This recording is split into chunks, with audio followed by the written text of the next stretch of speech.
বিশেষ খবৰ জনোৱাৰ চেষ্টা কৰিম। উৎকট গৰমে যিহেতু সন্ত্ৰাস সৃষ্টি কৰিছে সমগ্ৰ ৰাজ্যতে আৰু উৎকট গৰমৰ পৰা পৰিত্ৰাণ পাবলৈ এবাৰ মুছলমান ৰাইজে এইদৰেই সমূহীয়া দোৱা কৰা পৰিলক্ষিত হৈছে। সমূহীয়া দোৱা কৰি আল্লাহৰ ওচৰত তেওঁলোকৰ এটাই প্ৰাৰ্থনা, ৰাজ্যত বৰষুণৰ সৃষ্টি কৰক আৰু ৰাজ্যত বৰষুণৰ সৃষ্টি কৰাৰ লগতে মুছলমান লোকসকলে ৰাজ্যবাসীৰ বাবে আল্লাহৰ ওচৰত কি কি দোৱা কৰিছে প্ৰতিটো তথ্য জনাম, কিন্তু তাৰ পূৰ্বে আমি দৃশ্যাংশৰ মুহূৰ্তত দেখুৱাই ল'ব বিচাৰিছোঁ। এই মুহূৰ্তত আমি দৃশ্যাংশ দেখুৱাইছোঁ। এয়া গৰমৰ পৰা পৰিত্ৰাণ বিচাৰি হাজাৰ হাজাৰ মুছলমানৰ সমূহীয়া দোৱা, সমূহীয়া নামাজ পঢ়ি গৰমৰ পৰা পৰিত্ৰাণ বিচাৰিছে অতিষ্ঠ জনতাই। আল্লাহৰ ওচৰত কান্দি কান্দি বিচাৰিছে বৰষুণ। আৰু এইদৰেই ৰাজহুৱা স্থানত সমূহীয়া দোৱা আৰম্ভ কৰিছে। বৰপেটা ৰোডৰ সৰভোগত আল্লাহৰ ওচৰত দোৱা বিচাৰিছে আৰু দোৱা কৰি এইদৰে তেওঁলোকে বৰষুণ বিচাৰিছে আৰু সমূহীয়া নামাজ অনুষ্ঠিত কৰিছে। আমি দৃশ্যাংশ এই মুহূৰ্তত দেখুৱাইছোঁ। বৰপেটা ৰোডৰ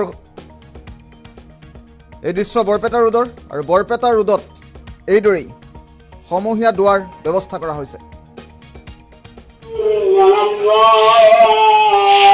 যিহেতু উৎকট গৰমে সমগ্ৰ ৰাজ্যত দহিছে, সমগ্ৰ ৰাজ্যবাসীক দহিছে আৰু গৰমত অতিষ্ঠ হৈ পৰিছে ৰাজ্যবাসী। অস্বাভাৱিকভাৱে বৃদ্ধি হৈছে গ্ৰীষ্ম প্ৰবাহ। হিট ৱেভে ভয়ংকৰ ৰূপ ধাৰণ কৰি থকাৰ সময়তেই এই দৃশ্য দেখিবলৈ পোৱা গ'ল, ব্যতিক্ৰমী দৃশ্য দেখিবলৈ পোৱা গৈছে। প্ৰচণ্ড ৰ'দ আৰু উৎকট গৰমৰ বাবে ইতিমধ্যে খেতি পথাৰতো এক প্ৰকাৰ চিৰাল ফাট দিয়া পৰিলক্ষিত হৈছে, যাৰ বাবে বৰষুণ বিচাৰি এতিয়া আল্লাহৰ ওচৰত এইদৰেই সমূহীয়াভাৱে দোৱা কৰিছে, প্ৰাৰ্থনা কৰিছে মুছলমান সমাজে।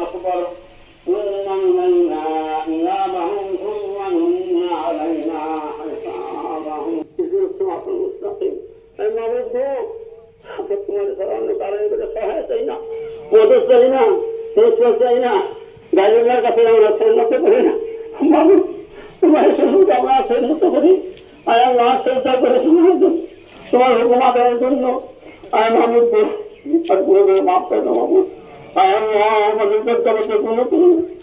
করে দেবো আমরা না ফরমাইলাম না তোমার দরকার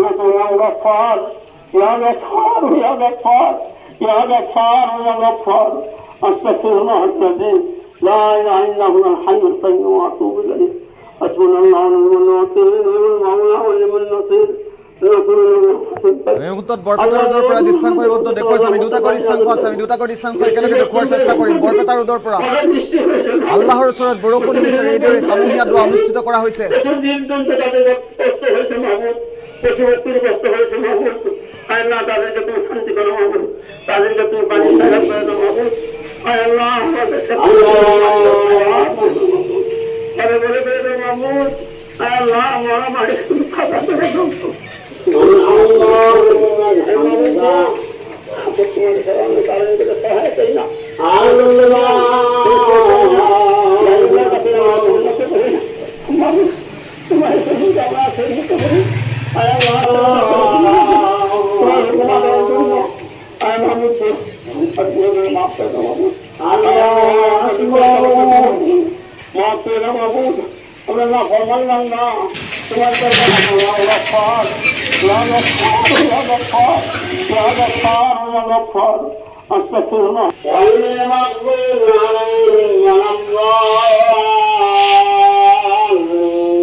Allah